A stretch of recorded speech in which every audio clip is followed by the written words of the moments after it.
sharing mga kacharis! Welcome back to my mini vlog. Oh, wala na akong Graham bar. Yan na lang. Wait lang, hindi ko maano. Meron na lang dalawang Milo. Tapos, tatlong chocolate toppings and dalawang mango. Gagawa ako ngayon ng ubi cheese, tapos mango graham, tapos coffee flavor. Hello mga kacharis, nagawa na ako ng coffee crumble flavor naman yung gagawin natin ngayon. Bumili uli ako ng lagayan, yung mas maliit na para oh my gosh, hindi siya kasya. Hindi siya kasya mga mi. Ganyan na siya mga mi. Lagay ko na yung cream insada na. Sobrang sticky niya.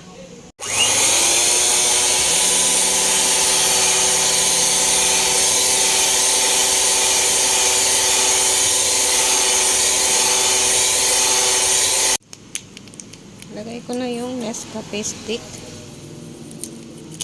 Isa lang muna.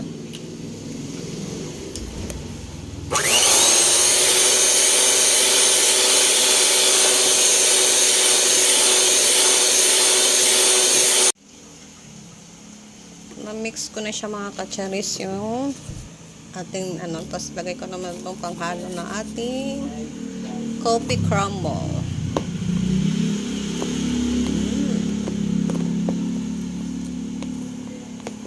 Yummy. Then salin natin dito.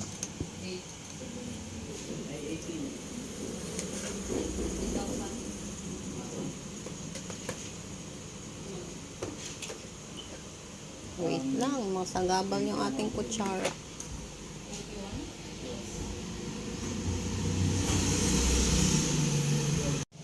Ayan na siya mga kacharis. Plat-plat lang natin. Makapal siya, oh. Then, lagyan na natin ng biscuit. Dito muna sa gilid. Ano yan? Ano yan? Wali-wali.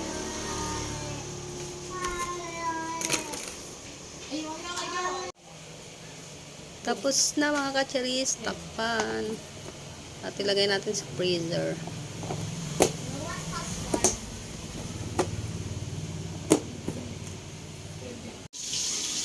Next flavor naman mga kacharis ay ubi cheese cream.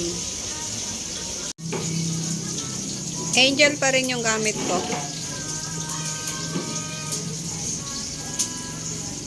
Ay, hindi siya ganong mga kacharis. Hindi siya ganong ay. Ox na yan. Tapos maglalagay ako ng condensed ubi. Hop. Tapos, konting, asan na yan? Kaunting ubi food color. Konti lang.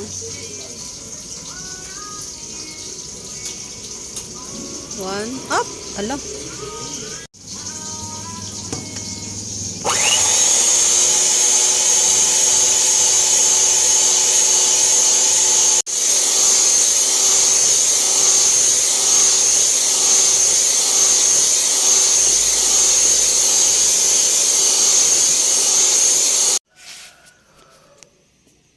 Good morning mga kacharis. Time check is 4 AM. Ibabalutin ko na yung ating coffee crumble. Maaga akong gumising kasi may pasok ngayon. Ayan na yung ating coffee crumble. Perfect. Perfect ng pagkagawa niya mga kacharis. Ganyan yung itsura niya sa loob mga kacharis. Perfect. Mango flavors naman yung gagawin ko mga kacharis. Ayan yung aking mango. Tapos ito. Tapos lalagyan ko siya ng tank mango. Lagay na akong konting mango. Konti lang kasi matamis masyado to.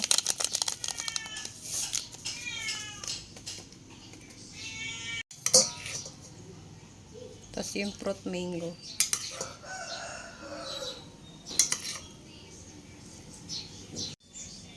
Beat natin siya ng 7 minutes.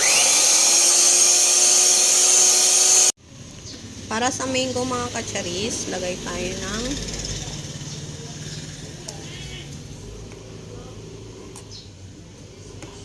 apat.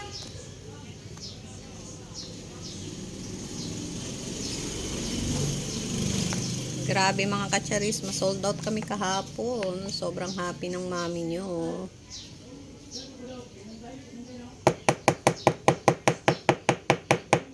Yan, tapos maglagay tayo ng mango.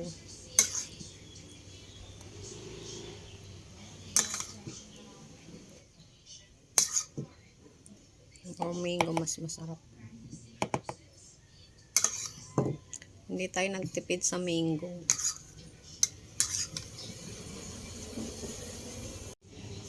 Ganyan na yung ating mango mga kacharis. Dalawang layer yung mango niyan. Hindi talaga yan tinipid. Kalahati lang dyan. Kasi hindi kasya.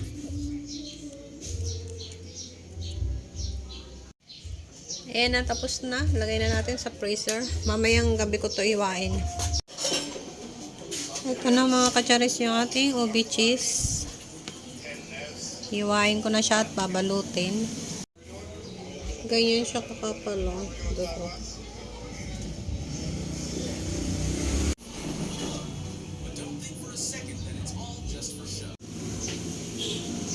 Ito na mga kacharis yung mango flavor. Tanggalan lang natin sa taas. Yung mga lumagpas para pantay yung pagkaano niya. Paglagay.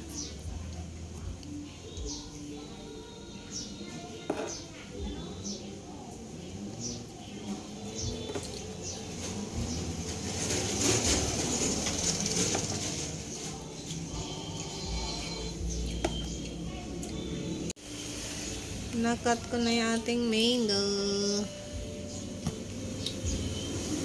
Oops.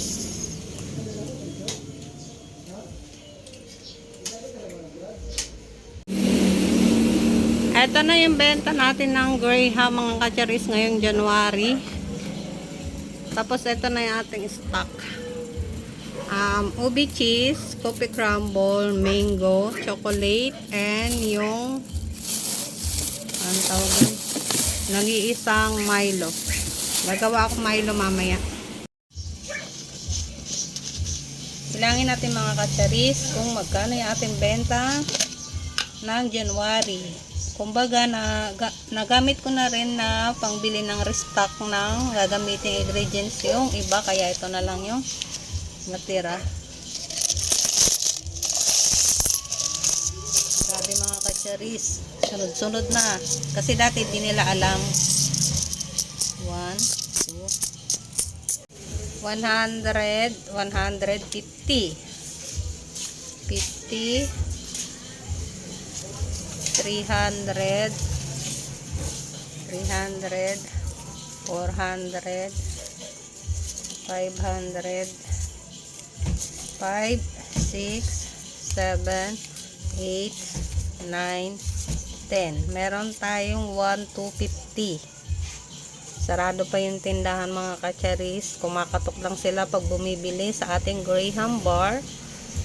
Ay, laki ng kita natin mga kacharis. Kumbaga 50 na lang is, ay hindi, 1.5 pala yung puhunan ko dyan. Kasama na doon yung mga ginamit kong mga, mga Tupperware, ganun. Basta 1.5. Bukod doon sa mixer. Hindi kasali yun kasi medyo pricey yun. Mga 1.6 yata yun. 1 ganun. Basta yung Tupperware lang at saka yung ginamit kong mga ingredients ng Graham bar is 1.5. Ito is 1.250. Tapos marami tayong stock. Bawing-bawi mga kacharis. Yan lang. Na-share ko lang ang aking mini business. Ayun o, mini business. Pagkakitaan ng kaunti. Thank you for watching guys. Bye!